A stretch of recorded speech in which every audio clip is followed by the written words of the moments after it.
बिस्मिल्लाहिर्रहमानिर्रहीम, अस्सलाम वालेकुम। मैं हूं ईसा नकवी। आज दिन है बुध का, तारीख है 24 नवंबर। इस वीडियो में मैं बात करूंगा उस नए और गंदे खेल के बारे में जिसका आगाज़ G7 ममालिक की तरफ से कर दिया गया है। ग्रुप ऑफ 7, जिसको मैं गैंग ऑफ 7 कहता हूं, ये वो ममालिक हैं जो दुनिया के यकीनन बड़े रिसोर्सफुल ममालिक हैं, इंडस्ट्रियलाइज्ड नेशंस हैं, दुनिया की अमीर तरीन जमहूरियतें हैं। लेकिन मसला ये है कि ये वो ममालिक हैं जो समझते हैं कि इस पूरी दुनिया को और दुनिया में जितने ममालिक हैं उनको पॉलिसी डिक्टेशन इन्होंने देनी है।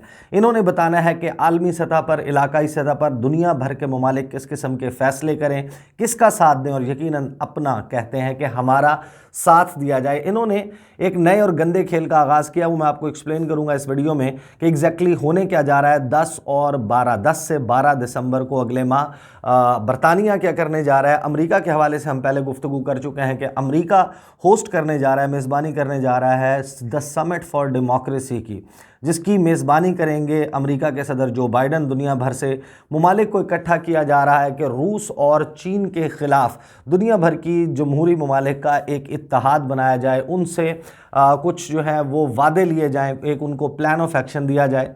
और उसमें अब जाहिर है कि एक मज़ीद डेवलपमेंट भी सामने आ गई है, वो मैं आने वाली वीडियो में आपके सामने रखूंगा। पाकिस्तान के हवाले से बहुत अहम डेवलपमेंट है, लेकिन जाहिर है कि इस वीडियो में हम बात करेंगे G7 ममालिक, दुनिया के 7 बड़े ममालिक। इसमें अमेरिका शामिल है, बरतानिया शामिल है, फ्रांस, जर्मनी, इटली, कनाडा और जापान। ये वो ममालिक हैं जो ग्रुप ऑफ 7 बनाते हैं, G7। इस साल मेज़बानी है G7 ममालिक की बरतानिया के पास, और बरतानिया उन तमाम इवेंट्स की मेज़बानी कर रहा है जो कि G7 की छतरी के नीचे हो रहे हैं इस साल। इसका बैकग्राउंड समझने से पहले मैं आपको वैसे आपको मैं बता देता हूं कि एग्जैक्टली इवेंट क्या होने जा रहा है, उसमें होगा क्या, वो बहुत अहम है, और फिर इसका बैकग्राउंड भी मैं आपके सामने रख दूंगा। 21 ममालिक जो हैं, कुल मिलाकर 21, अगरचे ये G7 जो है ये 7 ममालिक हैं, लेकिन ये बुलाने जा रहे हैं अब मज़ीद 14 ममालिक को। बरतानिया उनकी मेज़बानी करेगा, इनके फॉरेन मिनिस्टर्स को, डेवलपमेंट मिनिस्टर्स को बुलाया जा रहा है। और लिवरपूल जो बरतानिया का शहर है, वहाँ पर 10 से 12 दिसंबर को, ऐन उस वक्त जब अमरीकी सदर मेज़बानी कर रहे होंगे द समिट फॉर डेमोक्रेसी की, बरतानिया मेज़बानी करेगा।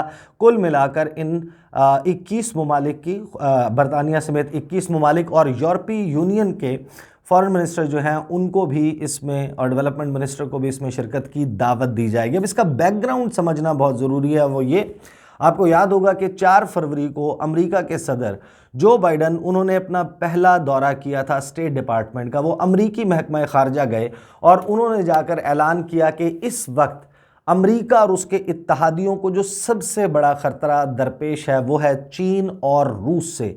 और इन 2 ममालिक के ख़िलाफ़ अमेरिकी सदर ने ऐलान किया कि मैं अमेरिका के जो है वो, अमेरिका जो centre stage of the world है उस पर वापस आएगा, दोबारा से डिप्लोमेसी के उस एफर्ट का आगाज़ करेगा जिसको तर्क कर दिया गया था साबिक अमेरिकी सदर डोनाल्ड ट्रंप की तरफ से। ऐलान ये किया गया कि अमेरिका नए इत्तेहाद वजूद में लाएगा, पुराने जो उसके अलाइंसेस हैं, जो उसके इत्तेहाद हैं, उनको रिपेयर किया जाएगा, उनकी मुरम्मत की जाएगी, उनको दोबारा से अपने पैरों पर खड़ा किया जाएगा ताकि चीन और रूस का मुकाबला किया जा सके।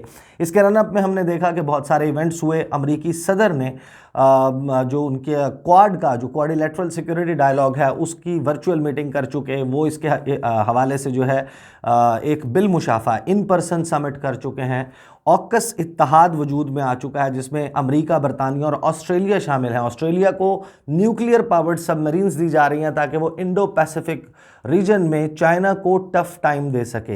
ये सारी डेवलपमेंट्स चल रही हैं साइड बाय साइड अब ये समिट फॉर डेमोक्रेसी। लेकिन जिस किस्म का इवेंट करने जा रहा है अब बरतानिया, ये एक आप समझ सकते हैं कि सेकंड लेग है या सेकंड पार्ट है उस एपिसोड का, जो कि 12 जून को बरतानिया ही की जो काउंटी है कॉर्नवेल, उसके एक साहिली छोटा सा शहर है कार्बिस बे, वहाँ पर 7 ममालिक जो G7 ममालिक हैं, इनके सदूर और इनके वज़राए आज़म ये वहाँ पर इकट्ठे हुए और इन्होंने एक B3W इनिशिएटिव लॉन्च किया। अब B3W इनिशिएटिव जो है, बिल्ड बैक बेटर वर्ल्ड, इसका मकसद ये था और इनका कहना या इनका मौक़िफ़ ये है इन ममालिक का कि इस दुनिया जो है ये बहुत ख़राब हो चुकी। चीन ने जो इस दुनिया के साथ खिलवाड़ किया है कोट एंड कोट, कि चीन ने जाकर मुख्तलिफ ममालिक को कर्ज़े देने शुरू किए हैं, बेल्ट एंड रोड इनिशिएटिव के नाम पर उनको डेवलपमेंट प्रोजेक्ट्स दिए हैं और अब चीन उनकी पॉलिसीज़ को कंट्रोल कर रहा है। लेकिन इन ममालिक ने फ़ैसला ये किया कि हम इसको रिवर्स करेंगे, हम दुनिया को दोबारा से बेहतर बनाएंगे।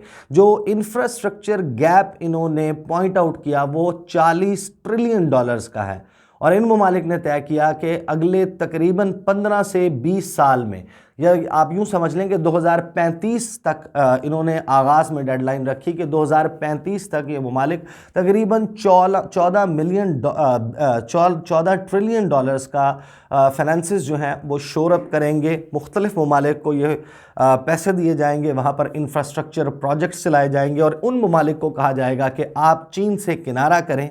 तो टेक्निकली स्पीकिंग अगर ये कॉन्फ्रेंस और अमेरिका का एफर्ट चाइना के बेल्ट एंड रोड इनिशिएटिव के ख़िलाफ़ है तो इनडायरेक्टली ये पाकिस्तान चाइना के दरमियान मौजूद CPEC जो चाइना पाकिस्तान इकनॉमिक कॉरिडोर है उसके भी ख़िलाफ़ है।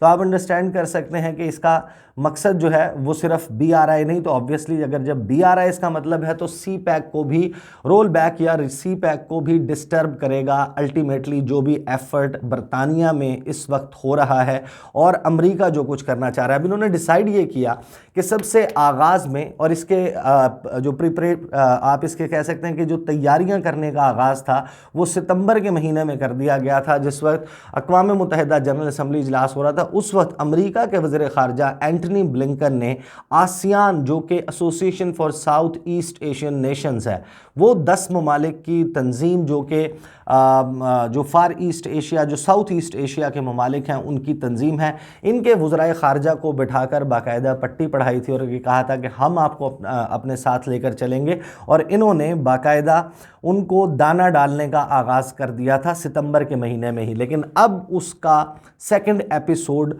होने जा रहा है लिवरपूल में। कौन से ममालिक हैं, और सिर्फ ये आसियान के 10 ममालिक नहीं हैं जिनको बुलाया जा रहा है, मैं आपको बताता हूँ कि कहा भी क्या गया है कि क्यों बुलाया जा रहा है। लेकिन इसमें ज़ाहिर है कि Brunei, Cambodia, Indonesia, Laos, Malaysia, Myanmar, Philippines, Singapore, Thailand और वियतनाम शामिल हैं। ये 10 ममालिक हैं, लेकिन इसमें सिर्फ म्यांमार इस वक्त वो मुल्क है जहाँ पर आपको मालूम है कि एक ऐसी हुकूमत मौजूद है जो सुपोजिडली, कहा यह जाता है, अगरचे इसके हवाले से कोई सॉलिड एविडेंस मौजूद है, लेकिन कहा यह जाता है कि चीन उस हुकूमत की बैक पर मौजूद है जो मिलिट्री ने वहाँ पर टेक ओवर किया। आंग सान सूची की जो हुकूमत है उसको बरतरफ किया और वहाँ पर इस वक्त एक मिलिट्री रूल मौजूद है। साइड बाय साइड जाहिर है कि चीन और म्यांमार का भी एक समिट लेवल जो है इजलास हो रहा होगा, लेकिन म्यांमार के नुमाइंदे को कहा गया है कि वो जो करंट जो रूलिंग जनता है, जो रूलिंग इस वक्त पार्टी जो इस वक्त बरसरे इक़्तिदार लोग हैं, उनका नुमाइंदा नहीं होगा। कोई भी और शख्स म्यांमार को वीडियो लिंक के ज़रिए रिप्रेजेंट कर दे। बाकी ये 9 ममालिक, 7 ममालिक हैं G7 के जिनका मैं नाम ले चुका, यूरोपीय यूनियन के फॉरेन मिनिस्टर। उसके अलावा बहुत इंटरेस्टिंग है कि ऑस्ट्रेलिया, साउथ कोरिया, इंडिया और साउथ अफ्रीका, ये कुल मिलाकर 21 ममालिक हैं जिनको इकट्ठा किया जा रहा है लिवरपूल में। और जो वज़ीर ख़ारजा हैं बरतानिया की, उनके मुताबिक इस कॉन्फ्रेंस का मकसद ये है कि इन ममालिक को इकट्ठा किया जाए और इनको कहा जाए कि हम मिलकर पोजीशन ऑफ स्ट्रेंथ से जो इस वक्त चैलेंजेस हैं, चैलेंजेस से आप मतलब समझ गए होंगे कि चीन है जो इस रीजन में उनके मुताबिक गड़बड़ कर रहा है, जो इंडो पैसिफिक रीजन है, इन ममालिक का साथ दिया जाएगा। और बेसिकली जो बहुत सारे अब ख़बर रसां इदारे हैं वो इसके हवाले से रिपोर्ट्स कर रहे हैं कि ये वो ममालिक हैं जहाँ से आगाज़ किया जाएगा बिल्ड बैक बेटर वर्ल्ड के नाम पर। इन ममालिक को अपने चुंगल में फंसाने की कोशिश की जाएगी। देखते हैं कि इन ममालिक में से कौन सा मुल्क सबसे पहले जो है वो दाना चुगता है। इस हवाले से जो UK की फॉरेन मिनिस्टर हैं उनकी 2-3 चीज़ें मैं आपके सामने रख देता हूँ जो उन्होंने इस कॉन्फ्रेंस के हवाले से कही। उन्होंने कहा कि I want us to build a world wide network of liberty that advances freedom, democracy and enterprise and encourages like-minded countries to work together from a position of strength। साथ ही जो है वो उन्होंने इसके हवाले से जो है वो मदरजात बताए कि किन मौज़ूआत के ऊपर इस कॉन्फ्रेंस में बात होगी। लेकिन दो चीज़ें बहुत अहम हैं इसमें। इंडोनेशिया और मलेशिया वो मुल्क हैं, क्योंकि ऑस्ट्रेलिया भी यहाँ पर मौजूद होगा, और इस वक्त जो है वो अंदाज़े यही लगाए जा रहे हैं कि इस कॉन्फ्रेंस में जो ऑकस इत्तेहाद बनाया गया है, अगेन इंडो पैसिफिक रीजन को, इंडो पैसिफिक जो एरिया बनता है और यहाँ के ममालिक हैं, इनके दरमियान इनमें एक कंसर्न मौजूद है कि न्यूक्लियराइजेशन हो रही है इंडियन ओशन और पैसिफिक ओशन की, और लामहला यही वो ममालिक हैं जिनको अब इसमें कूदना पड़ेगा। दो ममालिक हैं जिसको ओपनली अपोज कर रहे हैं, एक है इंडोनेशिया और दूसरा है मलेशिया।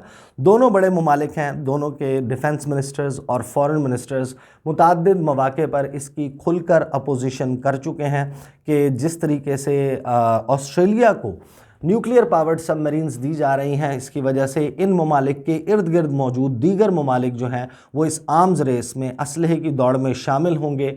वो भी न्यूक्लियर पावर्ड सबमरीन्स हासिल करने की कोशिश करेंगे, और फिर given the rivalry in the South China Sea, और ये जो आसियान रीजन है जिसके 10 ममालिक का मैंने नाम बताया, ये तमाम ममालिक वो हैं जिनको साउथ चाइना सी किसी ना किसी तरीके से वन वे और दी अदर इफ़ेक्ट करता है, इनकी पॉलिसीज़ पर इम्पैक्ट करता है। और ये ममालिक इस वक्त साइड्स चूज़ नहीं करना चाहते।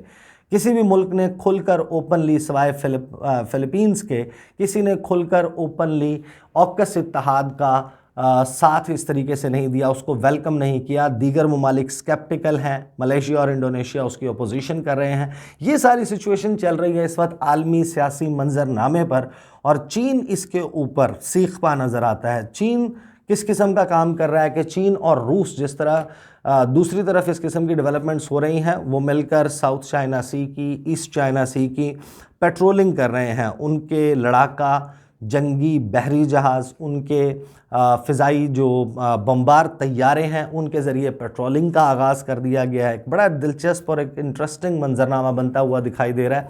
दो मज़ीद डेवलपमेंट्स हो रही हैं, आने वाले वीडियोज़ में मैं उसके हवाले से बात करूँगा। एक तो लाइन ऑफ एक्चुअल कंट्रोल पर इंडिया के साथ जो है वो चीन ने किस किस्म के काम का आगाज़ कर दिया, और किस किस्म के वेपन्स को वहाँ पर टेस्ट किया जा रहा है। जो जंगी मशकें चीन कर रहा है, बड़ी डेवलपमेंट है, उसके ऊपर इंडिया किस तरीके से रिएक्ट कर रहा है उस पर बात करेंगे। और पाकिस्तान के लिए एक बहुत ही मुश्किल फ़ैसला जो है वो करने का वक्त आ गया। वज़ीर-ए-आज़म इमरान खान अब तक जिस किस्म की पॉलिसी रखते रहे, वो क्या फ़ैसला कर पाएंगे, इसके हवाले से इंशाल्लाह आने वाली वीडियो में बात होगी। मुझे इजाज़त दीजिए, अल्लाह हाफ़िज़।